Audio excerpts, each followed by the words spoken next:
శిక్ష పడితే పదవిలో ఉండకూడదు, ఎందుకంటే అతను నేరస్తుడే గనక. కానీ ఇప్పుడు ఇక్కడ ఈ బిల్లు నేరస్తుడు కావాల్సిన అవసరం లేదు. నీ పైన అభియోగం మోపబడి ఆ కేసు కనుక 5 సంవత్సరాలకు పైన ఉండే కేసు అయితే భారతీయ న్యాయ సంహితలో అనేక కేసుల్లో మోర్ దెన్ 5 years జైలు పడవచ్చు. అలాంటప్పుడు 30 రోజుల కన్నా ఎక్కువ జైల్లో ఉంటే ఆటోమేటిక్గా 10 అయిపోతుంది. ఇప్పుడు మనకు గుర్తులేదు, నాకు కానీ చంద్రబాబు నాయుడు కూడా 30 రోజుల కన్నా ఎక్కువనే జైల్లో ఉన్నట్టున్నారు.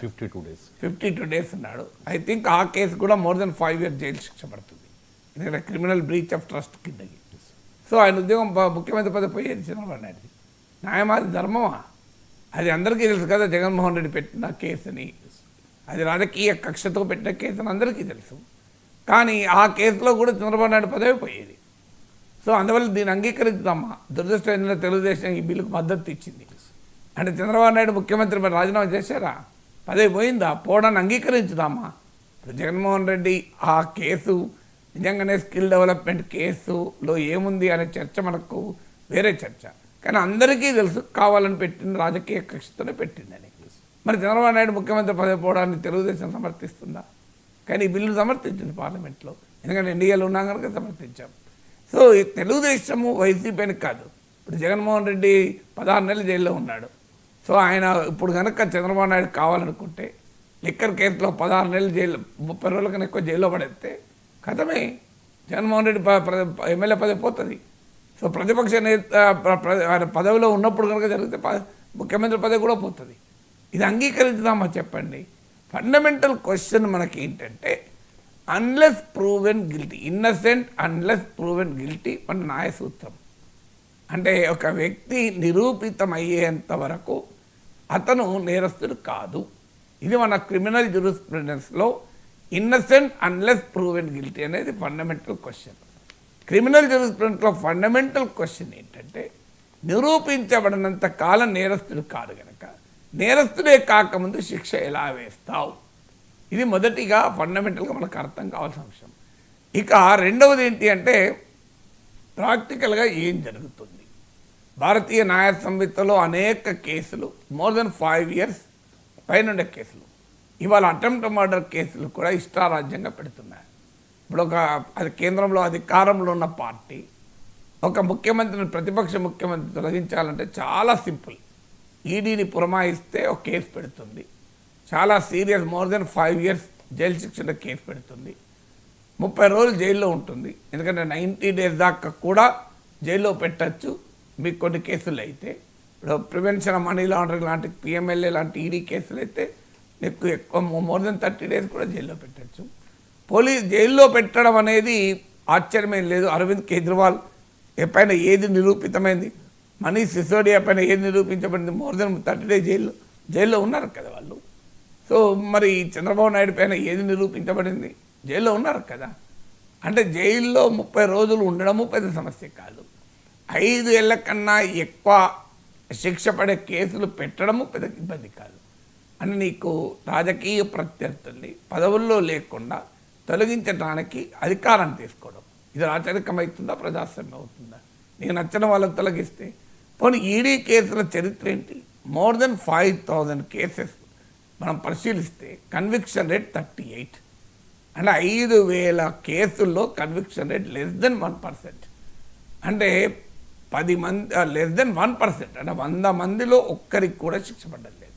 కానీ 99 మంది పదవులైతే కోల్పోతారు కదా. ఇది ఏ రకంగా న్యాయం? మళ్ళీ ఈడీ పెట్టిన కేసుల్లో 95% ప్రతిపక్ష నేతలపైన కేసులు. అంటే దీని అర్థం ఏంటి?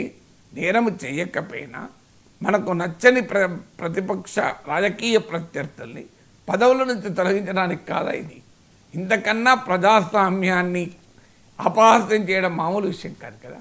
పైకోమో ప్రజా జీవితంలో అవినీతి ఉండకూడదు, నేరమయ రాజకీయాలు ఉండకూడదు, నేరస్తుల్ని రాజకీయాల్లో ఉండనివ్వకూడదు, అందుకొరకు ఈ బిల్లు తెస్తున్నామంటున్నారు.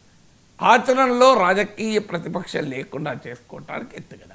ఇక మూడోది వాదన ఏంటి అంటే పౌరులు వేరు, మంత్రులు, ముఖ్యమంత్రులు, ప్రధానమంత్రులు వేరా, అధికారులు సైతం పదవి కోల్పోతారు కదా అని. అధికారులు పదవి కోల్పోవడం వేరు, ప్రజలు ఎన్నుకున్న వారు పదవి కోల్పోవడం వేరు. ఇప్పుడు అధికారం లేని వాళ్ళు పదవి కోల్పోవడం ఇది డిఫరెంట్ కేసు. అది నీకు civil service rules are different. ఇక్కడ ప్రజలు ఎన్నుకున్నారు, ప్రభుత్వం నియమించలేదు వాళ్ళను. ఎవరో నియమించలేదు, అధికారులనేమో ప్రభుత్వం నియమిస్తుంది. ఇక్కడ ప్రజలు ఎన్నుకుంటారు కనుక ప్రజలు ఎన్నుకున్న వారిని అధికారులపైన రాజకీయ కక్షలతో కేసులు ఉండవు కదా. అధికారులపైన నీకు రాజకీయ కక్షలతో కేసులు పెట్టడం అనేది జరగదు కదా. కేసులు పెట్టేది రాజకీయ ప్రత్యర్థుల మీద కేసులు పెడుతున్న సమయంలో, అది కూడా ఏది ప్రూవ్ కాని కేసులు పెడుతున్న సమయంలో ప్రజలు ఎన్నుకున్నటువంటి పదవుల్లో ఉన్న వారిని తొలగించడం ప్రజల చేతుల్లో ఉండాలి తప్ప వేరే వాళ్ళ చేతుల్లో ఉండద్దు. నిజంగానే వాళ్ళు నేరస్తులైతే ప్రజలే శిక్షిస్తారు. ప్రజాస్వామిక ప్రక్రియలో న్యాయ వ్యవస్థ ఫైనల్గా శిక్ష వేస్తే వాళ్ళ పదవి కోల్పోవడం వేరు.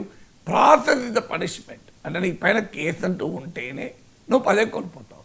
ఇది ఏ రకమైన ప్రజాస్వామిక రాజ్యాంగ సూత్రం అవుతుంది?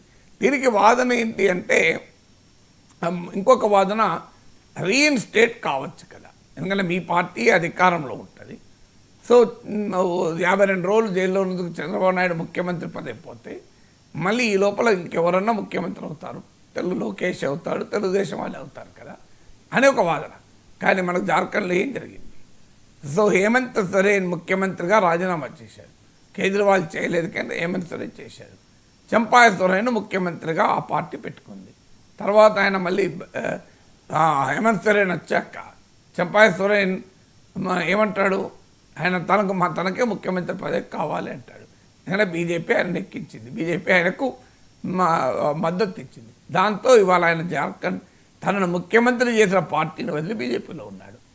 మనకు తెలియదా, వనవాసానికి వెళ్ళి వస్తే పాండవులు కౌరవులు రాజ్యం ఇచ్చారా?